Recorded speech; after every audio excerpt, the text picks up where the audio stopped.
Quel mystère se cache derrière les mots d'Al-Jahiz, cet homme qui a révolutionné la prose arabe avec ses œuvres prolifiques et ses observations si percutantes. Nous allons percer le secret de l'héritage littéraire d'Al-Jahiz et découvrir comment ses écrits, qui ont traversé les siècles, continuent d'influencer la pensée contemporaine. L'adab et l'innovation d'Al-Jahiz.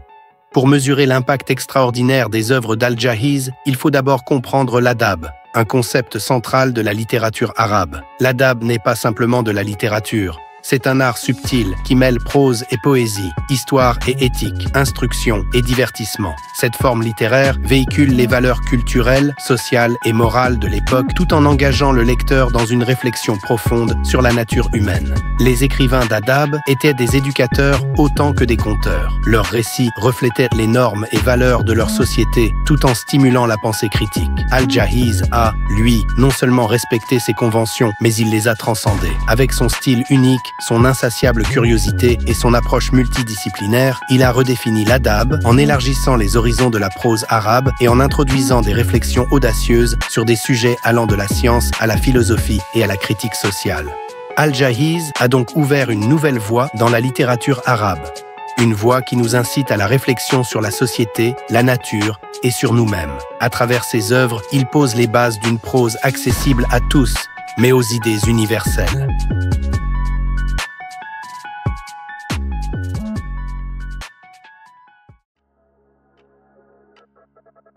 Le livre des animaux.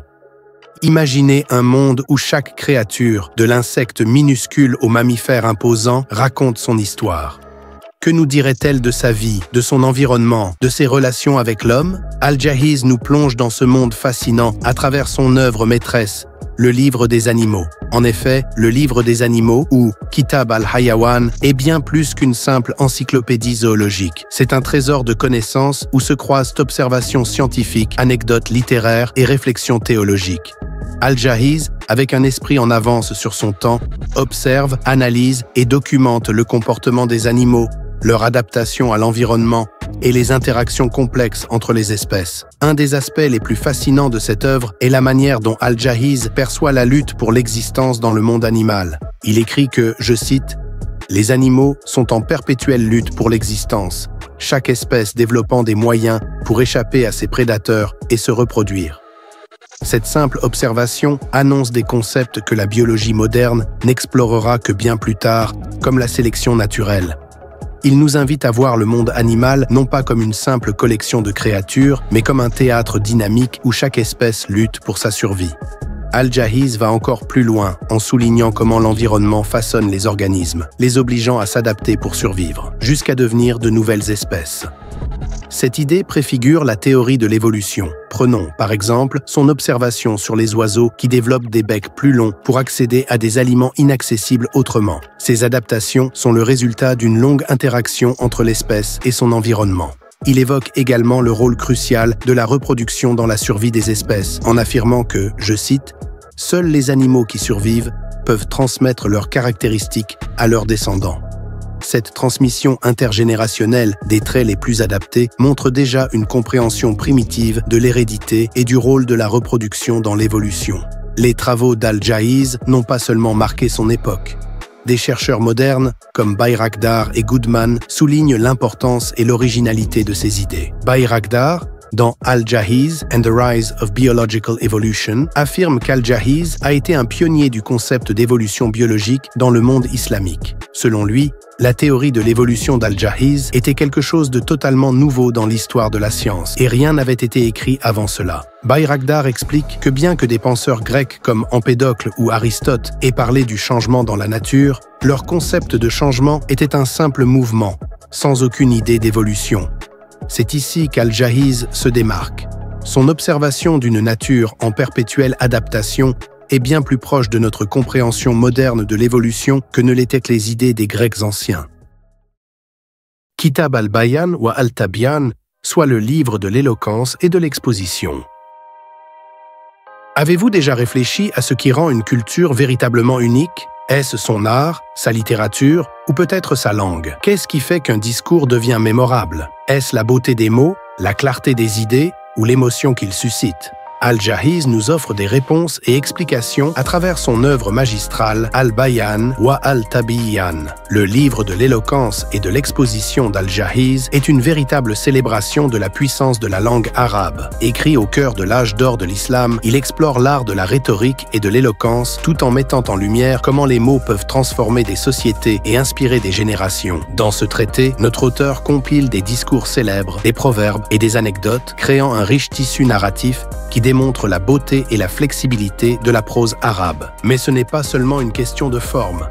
Al-Jahiz examine aussi l'impact profond des mots sur la culture et la société, en offrant des réflexions éclairantes sur le rôle de la communication dans la civilisation islamique. Son œuvre est souvent encensée par les chercheurs modernes pour son originalité et sa profondeur. Par exemple, le professeur James E. Montgomery a souligné comment Al-Jahiz a été un pionnier en matière de théorie littéraire arabe. Ce dernier a systématisé l'étude de la rhétorique et défini l'éloquence comme l'habileté à délivrer un message efficace, qu'il soit concis ou élaboré, selon la volonté du locuteur. Cette capacité à naviguer entre différents registres linguistiques et à s'adapter aux contextes variés a rendu Al-Bayan wa Al-Tabiyan si influent et intemporel. Il fut si impactant que 5 siècles après sa composition, Ibn Khaldoun le considérait encore comme l'un des 4 ouvrages constituant les fondements de l'adab. Pour vraiment comprendre l'importance de cet ouvrage, il faut plonger dans le contexte historique de son écriture. Le 8e et le 9e siècle sont marqués par de profonds conflits identitaires et culturels entre les élites arabes et non-arabes, en particulier les Perses. Le mouvement chououbite, apparu au 7e siècle, remettait en question la prétendue supériorité culturelle des Arabes. Dans cette atmosphère tendue, les non-arabes cherchaient à revendiquer une place égale, notamment en affirmant la richesse de leur propre tradition littéraire et intellectuelle. C'est dans ce cadre de tension culturelle que s'inscrit la controverse autour de l'éloquence. Al-Jahiz, en tant que fervent défenseur de la culture arabe, se trouve au cœur de ce débat. Son livre n'est pas seulement un traité de rhétorique, c'est une anthologie vivante, un recueil de récits et de discours qui ont circulé pendant des siècles.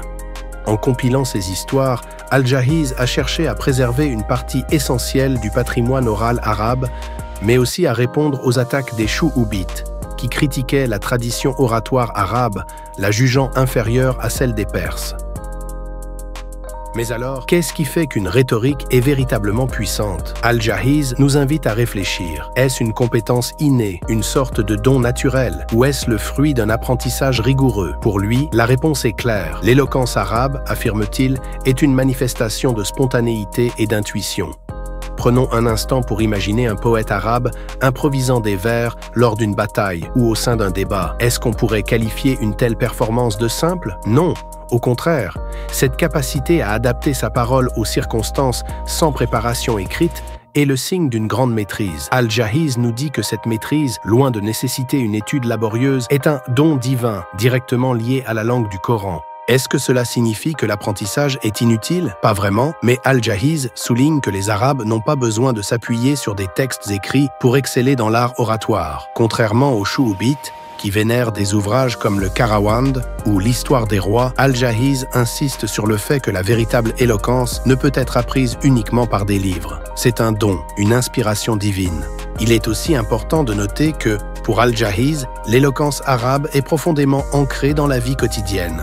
Ce n'est pas un art réservé à quelques érudits, mais une pratique qui accompagne la vie sociale et politique. Des poèmes improvisés au discours lors de pactes, l'éloquence est omniprésente dans la société arabe et elle reflète la richesse créative de cette culture.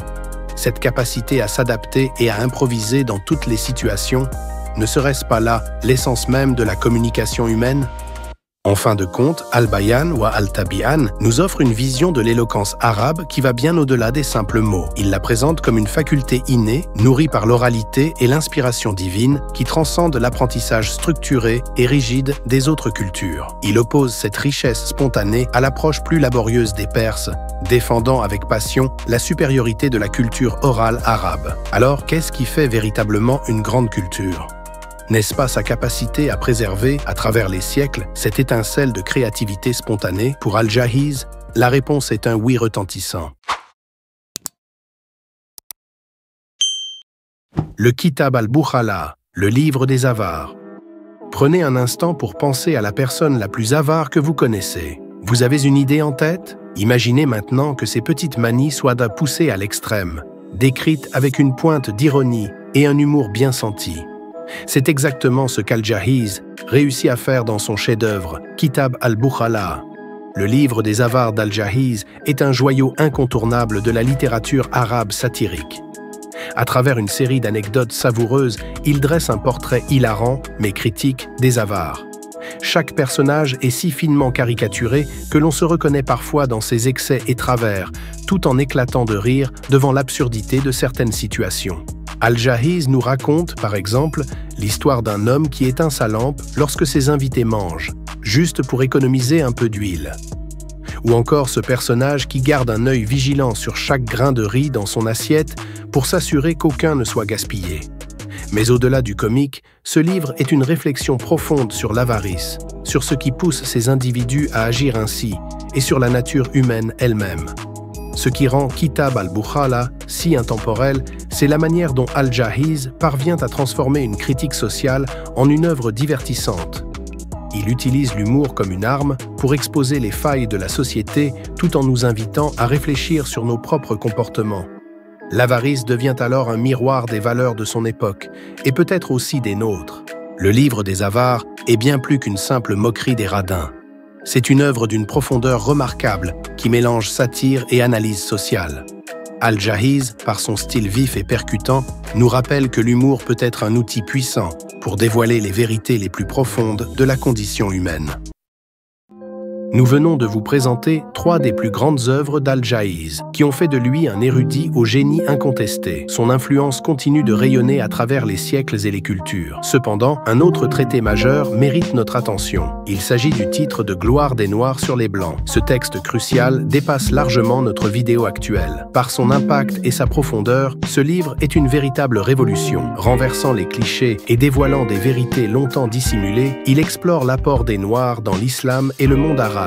Une réflexion nécessaire et enrichissante pour une analyse détaillée de ce texte révolutionnaire. Abonnez-vous et activez les notifications. Vous ne voudrez pas manquer cette exploration fascinante de l'héritage d'Al-Jahiz. Si vous avez trouvé cela captivant, préparez-vous pour la prochaine partie de notre série. Nous aborderons un sujet brûlant, la déconstruction des mensonges autour de ses origines. Des rumeurs l'ont injustement réduit à un arabe d'emprunt, descendant d'esclaves éthiopiens. Mais quelle est la vérité derrière ces affirmations? Nous allons déconstruire ce mythe avec des faits. Cette exploration cruciale révélera l'authentique héritage du génie polymathe qui a révolutionné la littérature et les sciences de son époque. Alors, abonnez-vous dès maintenant pour ne rien manquer de cette passionnante enquête historique. Nous vous invitons à découvrir la riche histoire et l'impact durable de cet érudit qui a défié les stéréotypes et a laissé une marque indélébile. Merci d'avoir regardé et à bientôt pour plus de découvertes.